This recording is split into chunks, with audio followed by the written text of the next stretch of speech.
966. We are speaking now with Rayan Alyusufi. Rayan recently wrote a blog post entitled The Transformation of Saudi Arabia's Public Diplomacy for the University of Southern California's Center for Public Diplomacy, which caught our attention here on the 966. Rayan is a PhD student at the University of Bournemouth in the UK working on soft power and public diplomacy, and received his master's in international communications at St. John's University, the Red Storm, in New York City, and his bachelor's from King Saud University, and started his career out as a filmmaker in Saudi Arabia, which is super cool. Rayan, welcome onto the 966. Thank you so much. I'm really glad to be here with you, and it's a pleasure to be with you, especially that 966 is, for me, a perfect way or a perfect forum of public diplomacy, because you guys do not only do research on Saudi Arabia, but also communicate and amplify voices from Saudi Arabia. So this is a really great opportunity for me. Shukran. We're excited to have you. And we always like to feature young Saudi scholars, which you are a young Saudi scholar. And as Lucian mentioned, the articles you wrote for the University of Southern California Center for Public Diplomacy were notable because we talk about public diplomacy here on the 966 frequently. We talk about how it's evolved and changed. We haven't seen a lot of analysis of it. So anyway, when this came out, we were excited to get you on the show. But let's talk a little bit about you. You're currently at Bournemouth, working on your PhD, but you were also previously, you had a career as a filmmaker in Saudi Arabia. Can you tell us a little bit about how you went from there to where you are now? Sure. So I started my interest right after high school. I was interested in filmmaking, and my interest was about really storytelling. And for me, watching movies, growing up, I see there is really lack of representation of any Saudis. And if we are represented, we are really represented as either Arabs or Muslims. And then, so, we have this intersection of identities.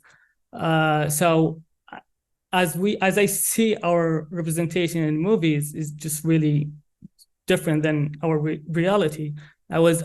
I developed that interest in representing telling our own narrative to the world. And as you know, in Saudi Arabia, we had no career for filmmaking, really, as there wasn't any movie theaters or film schools. So I decided to do the closest thing in my bachelor degree to filmmaking, and that was media studies. So I did media study in King Saud University in Riyadh. And I knew since I started my bachelor that I want to pursue my postgraduate degree, that is master and then the PhD, because I'm also interested in the representation of the people. So I wanted to research it more than just making films. So after my bachelor degree, I worked, I wanted to have some work experience. I worked on production house in Riyadh, where we do mostly corporate films and advertisements. And I worked in different roles as a filmmaker for about a year and a half. And then it came the opportunity to study my English language, where I studied it in Los Angeles. And then I moved to New York to do my master's in international relations. I tried my best to design my program and incorporate classes and courses on or related to public diplomacy, because that's what I wanted to do. Because I think public diplomacy, although it's focused on foreign policy of countries, but has really implication and elements where it represents people of that country or that culture. So I did graduate from St. John's University, and then I started looking for programs where I do my PhD, and my focus was really on what supervisors that can help me conduct my research. And that's how I ended up in Bournemouth University, where I have really amazing supervisors. And you sort of bookended 2023 with two interesting articles, again, for the USC Center for Public Diplomacy. First one in January, called "The Sacred Journey: Saudi Arabia's and I love this word. It seems like a very Gen Z word. Saudi Arabia's uncompatible soft power and its burden. And I had to look it up. I mean, it's uncompatible seems perfectly logical. I just never seen the word before. Essentially, this means unreachable, inaccessible, unattackable, but uncompatible, summarizes it nicely. And then just last month, an interesting article, The Transformation of Saudi Arabia's Public Diplomacy. And we sort of want to unpack these, aspects of these two articles with you. And looking at the one you wrote in December, you note the Saudi Arabia's soft power and public diplomacy, quote, remain underexplored, unquote. Can you sort of give us a big picture, and then we'll start to drill down on what you mean by that? Yeah, sure. So in Saudi Arabia, the concept of public diplomacy as a concept, as this term, is relatively new. We started to hear public diplomacy just in probably, I think in 2017, when the government established the Agency of Public Diplomacy within the Foreign Affairs Ministry. And we don't really, the research that we do and we have in Saudi Arabia's public diplomacy is really an observation of what our objective views of what the Saudi government is doing. But we don't know how the Saudi government and Saudi officials really conducting the public diplomacy, and what is their view and their purpose of public diplomacy. So this is still really under research. We don't really know much about it, especially that is public diplomacy as a concept was developed and evolved in the United States during the Cold War. So we are currently really applying this concept that was evolving and was coined to describe the United States' effort in public diplomacy, and then applying it on Saudi Arabia. So I'm trying to say maybe there is different elements we need to hear from Saudi Arabia. We need to examine practices within Saudi Arabia and then see how it is maybe similar or different than what we know about public diplomacy currently. You said traditionally it has prioritized traditional diplomacy, but we'll get into that. One of the really interesting things that I think your writing has gotten into that most Westerners anyway aren't alert to is, let me take a quote from this recent article, and a quote: "In the Muslim world, the Saudi public diplomacy was mainly driven by Islamic values. The conservative segment of Saudi society was predominantly involved in advocating for and implementing initiatives to connect with Muslim politics." Can you elaborate on this? And in terms of where the focus was, and I think it seems what you're saying is not only did this sentiment impact where the focus was, but also how diplomacy was conducted. So especially within like the Muslim world, Saudi Arabia as a government has always preferred like traditional public diplomacy. It has worked perfectly for them, and then they didn't really feel the need to do public diplomacy if traditional diplomacy just works fine. And for the Muslim or for the religious, really extra conservative and segment of the Saudi society who had really a platform and power within Saudi Arabia, their approach to other Muslims and other cultures is to serve Islam and to serve their really interpretations of Islam and promote or preach their views. So in that sense, it is not really public diplomacy, as they don't really prioritize the foreign policy of the country, but rather they prioritize the spreading of Islam teaching and their views and interpretations of Islam. And for the most part, the government worked fine with it, as we were quite close country, and then we rely almost totally on oil. So there wasn't really need to open up the country, and that was pretty much remains until 2016. You mentioned that there's a sentiment in terms of sort of prioritizing the Arab and Islamic worlds and, service to Islam and part of the country. So as you say, it's not necessarily public diplomacy as it's traditionally practiced. But you also referenced sharp power. And I sort of interpreted sharp power as sort of reactionary. But what's an example of sharp power in terms of Saudi Arabia? All right. So sharp power as a term was formed to describe authoritarian government's assault on democracy and taking advantage of open democratic societies. And usually it is used to describe authoritarian government that are not non-democratic, non-Western. And for many cases, it used to describe Russia and China, and also some cases describe Saudi Arabia, soft power, because for some researchers, Saudi Arabia is not really using soft power, but it is using soft power tools to assault on democracy. And for me, this is really an issue when we look at Saudi Arabia from that specific lens as a country that is really conducted assault on democracy.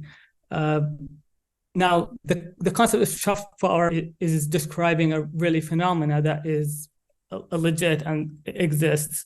But when we describe a country only from that lens, or a country, or from the lens that it is conducting soft power for whitewashing, or from the lens of human rights issues, then we're eliminating any other possible interpretations of why the Saudi government is conducting public diplomacy and soft power, or using soft power. And also my issue with sharp power is that the difference between soft power and sharp power is that soft power evolved in the United States and describes mostly a Western countries' approach. But when we look at the others, we tend to use a term that has negative connotations to their practice, when in fact when we look at Western countries, and democratic countries, they do actually practice sharp power sometimes, and they do utilize or weaponize disinformation and propaganda. But still, the concept of sharp power is really predominantly described countries that are not Western. And my issue with this is I don't mind critique of the Saudi government if you think there is something needs to be criticized. And I'm really interested in the push for ethical public diplomacy everywhere. But also my issue is that we need to be aware that there are different elements, and the way we describe and paint the whole country has implication on the people. And my focus really on amplifying the society of Saudi Arabia. So if we really describe Saudi Arabia as a really extremist religious country, or as a repressive country, so we're really saying those Saudis are either oppressed people or extremists and fanatics. And this is really an issue. So my issue with power is that if we need, or if we think it is appropriate use to analyze Saudi Arabia, let's at least consider the implication of it when we look about the country and its practice. So you talk about some of the tools that this is actually pre-2016, 2017, some of the tools that Saudi Arabia introduced, media initiatives such as the Sharq al-Assad Middle East Broadcasting Company and Al Arabiya. Can you talk a little bit about how these came into play and why, and how they fit into pre-2016 public diplomacy for Saudi Arabia? Yeah, so if we try to understand soft power before the concept emerged within Saudi Arabia, we try to find practices of soft power, because the practice itself predates the concept. So we look at Saudi Arabia from its media initiatives, where it's mostly active within the Arab countries and within the Middle East. So Saudi Arabia, when we look at its it is the most active with through media outlets, and it has a link with its security and security interests and concerns. When prior to oil, Saudi Arabia was really a poor country. It didn't have financial resources. So when the country nationalized its oil resources, it's now have the ability to counter the narrative from neighboring countries, especially during the Jamal Abdel Nasser presidency in Egypt, where he took the approach of pan-Arabism and during the movement of decolonization and anti-imperialism. So Saudi Arabia was really portrayed as an enemy of that project because of its relations with the United States and with the Western world.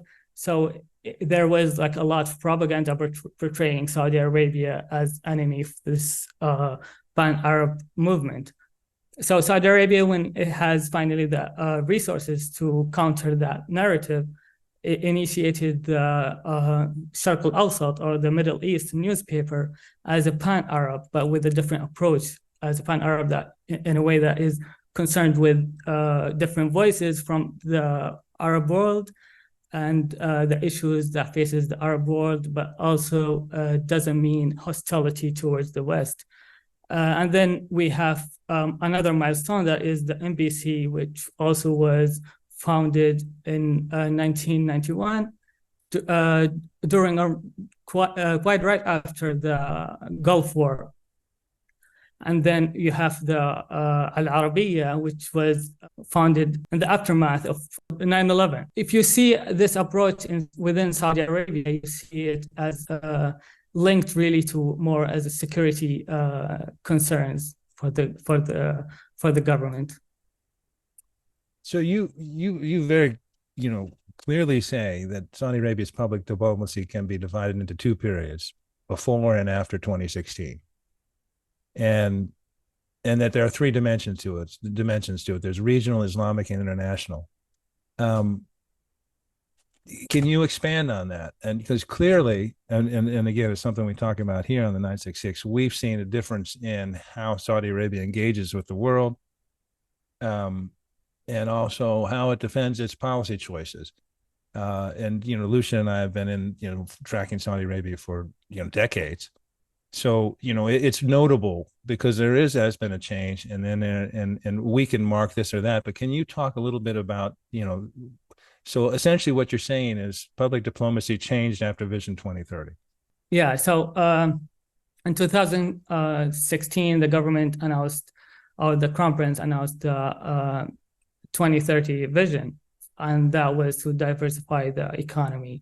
This is the main goal for that vision. And prior to that, Saudi Arabia is really an intersection of different identities, if you wish. That is, it is an Islamic country, it is an Arab, it is a Middle Eastern, and it is a global power through its oil. And those three different elements see Saudi Arabia based on their interpretation. So Arabs see Saudi Arabia as an Arab country, so it should be aligned with Arabs. Muslims see it as a host of the two holiest sites in Islam, so it should really align with its Islamic identity. And then the West sees Saudi Arabia as a country that as the largest exporter of oil, and interpret it that way as a global actor. But really, for Saudi Arabia, it has to play along these through lines, those different identities within Saudi Arabia. Since its foundation until 2016, Saudi Arabia again just preferred public diplomacy, as it relies on just oil, and that was more than sufficient for the government. It didn't need to open up for tourists and investors.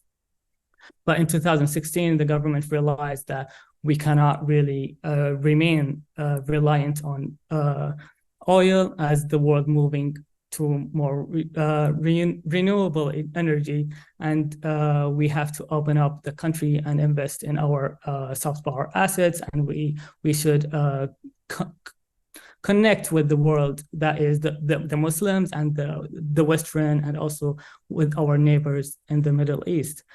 So that is really the milestone within in public diplomacy within Saudi Arabia.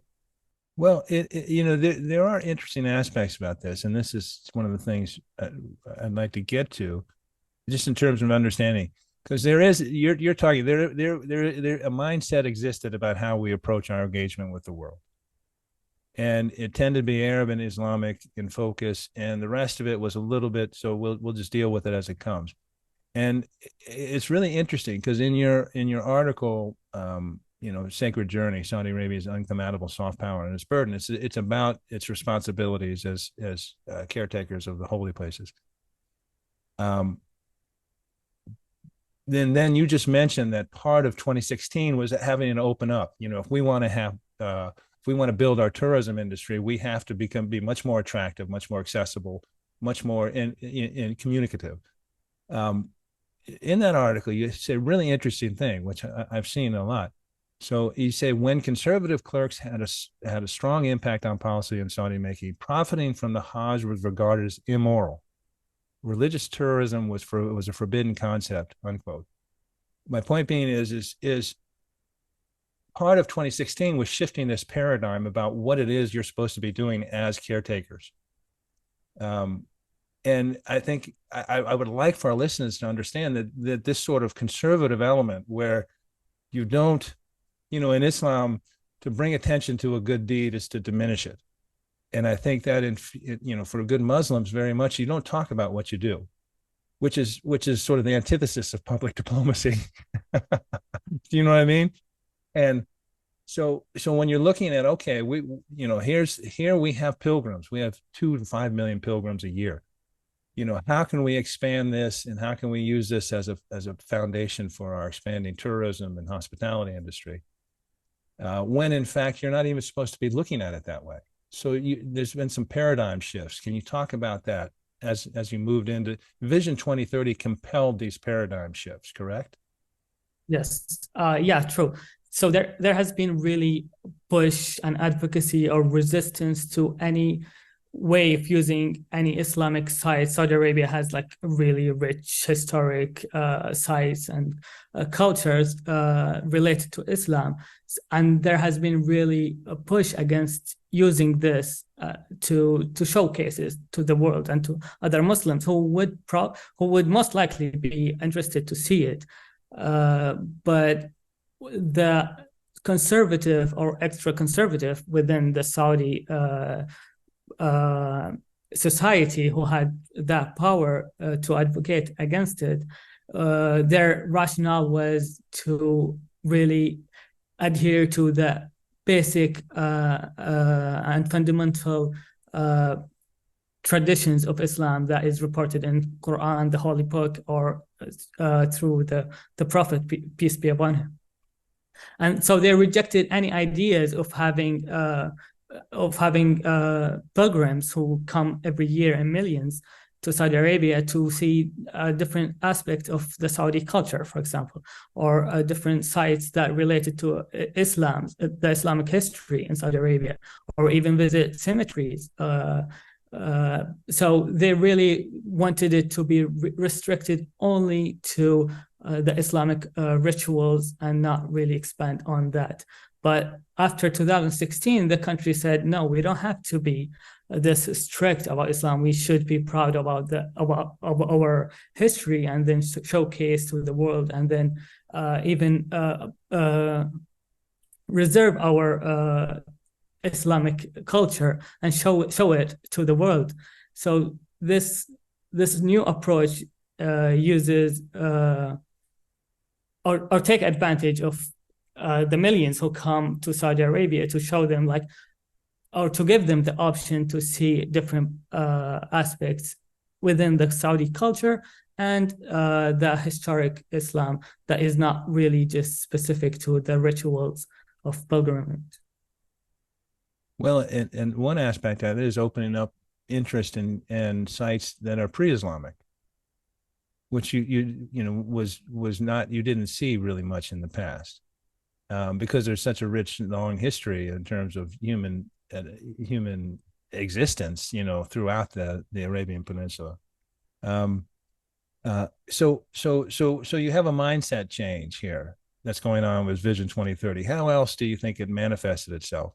We talk here about, we sort of mark some of the public diplomacy change from the Al-Ula Declaration in January 2021, because it seems just from the outside to us non-experts that there was a distinct change in focus and say, we want, our purpose is here is deconflict, de-escalate. Let's engage with everybody instead of being confrontational or allowing confrontation to continue. Let's address these issues. And they've been very active on all fronts, now, obviously in Qatar, but Turkey and Iran and elsewhere, trying to de-escalate. Is this all part of the Vision 2030 new public diplomacy? Yeah, true. So the Saudi government know for a fact that there is no way to implement the goals of Vision 2030 without initiating peace with everyone, and then initiating or guarantee security within the region. So the Saudi government is now reaching in dialogue with everyone. So you see back normalizing relations with Iran, and currently now even with the Houthis, who have been in a war with Saudi Arabia and really sending rockets to Saudi Arabia to find a peace in Yemen, and Saudi Arabia is engaging with a dialogue currently in Yemen to find a solution.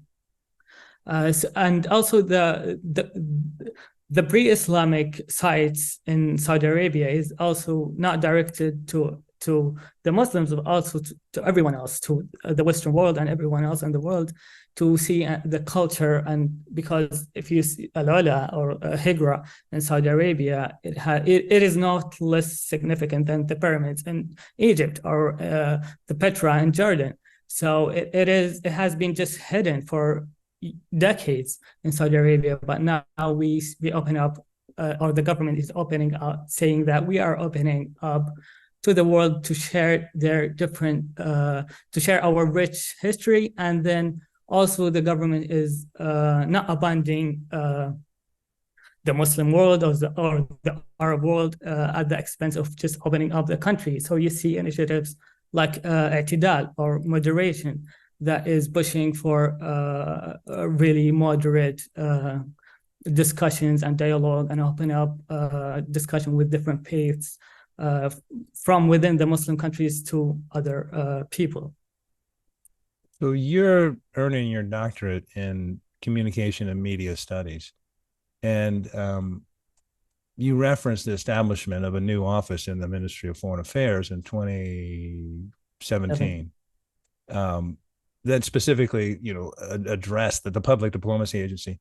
What is Saudi Arabia doing better or worse than they had previously?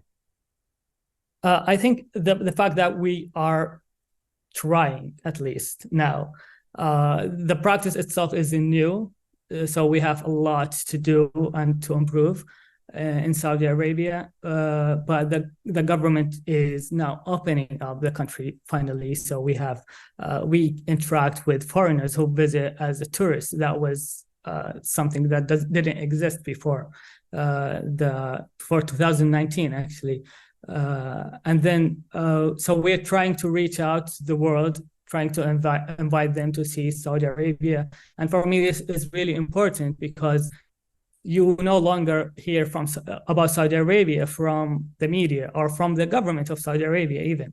You hear about Saudi Arabia from Saudis when you visit them and when you talk and engage with them. This is really important because in that way you really have an interpretation or accurate interpretation or representation of the Saudi society and the Saudi culture, rather than seeing it just from the government or from the religious sector.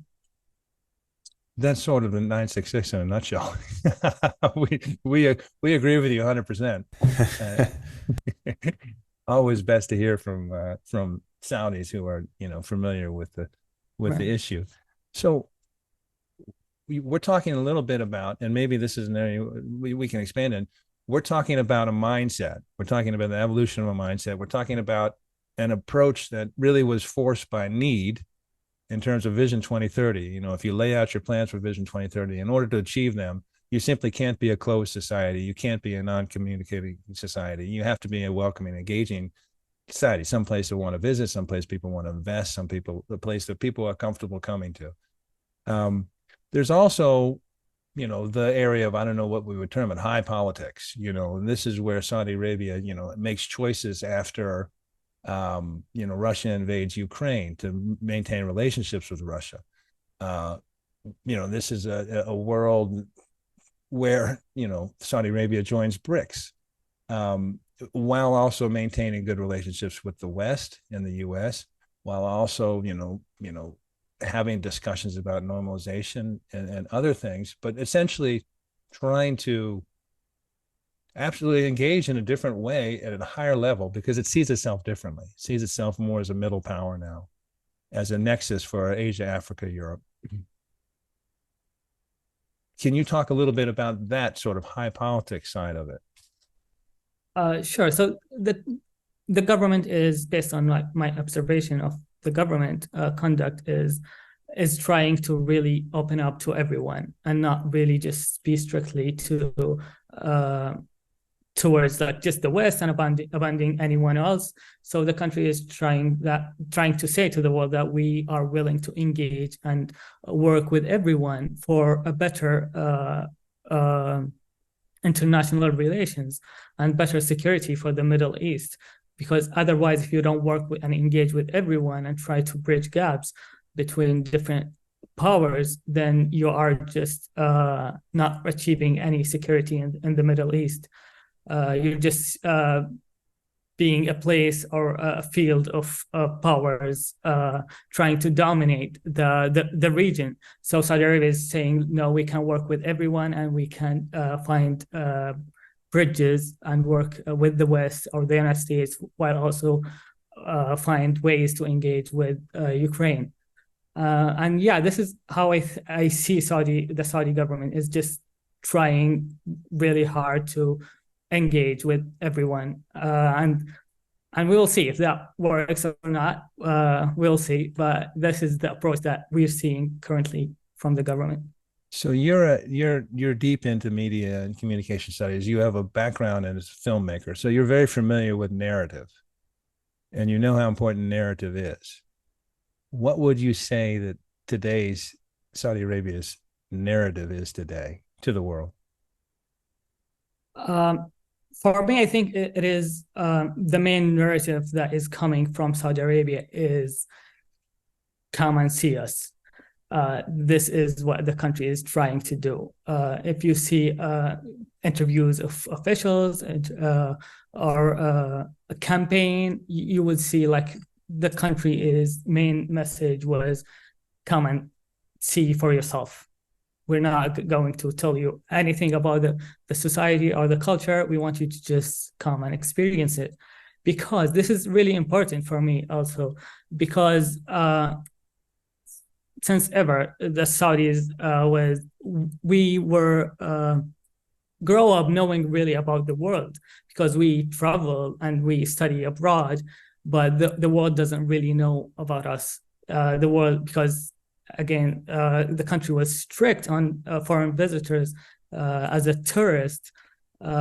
So the world did only know us through media, and media really is interested in politics or really extremist within the Saudi society. So it is really, so the government or the people, even what they're trying to do now is kind of reclaiming that narrative, because for decades the narrative has been told by someone else that isn't Saudi and are not Saudis. But now we're trying to, or at least that's what I wish for, that we push even harder to tell our own narrative to the world and then share it with everyone else. And it is important that even a message, if any Saudi officials watching this and then engage with public diplomacy, is to engage Saudis with foreign people and let them have discussions with each other. So because this is always a win-win for everyone. You understand others, you understand where they're coming from, what their views of that issue, if there is an issue you're discussing, and also you express yourself and your concerns to the other. Rayan Alyusufi, PhD student at the University of Bournemouth in the UK. Rayan joining us from the UK as well. Rayan, thank you so much for your time. We really enjoyed this conversation. Thank you so much, guys. It has been a pleasure to be with you.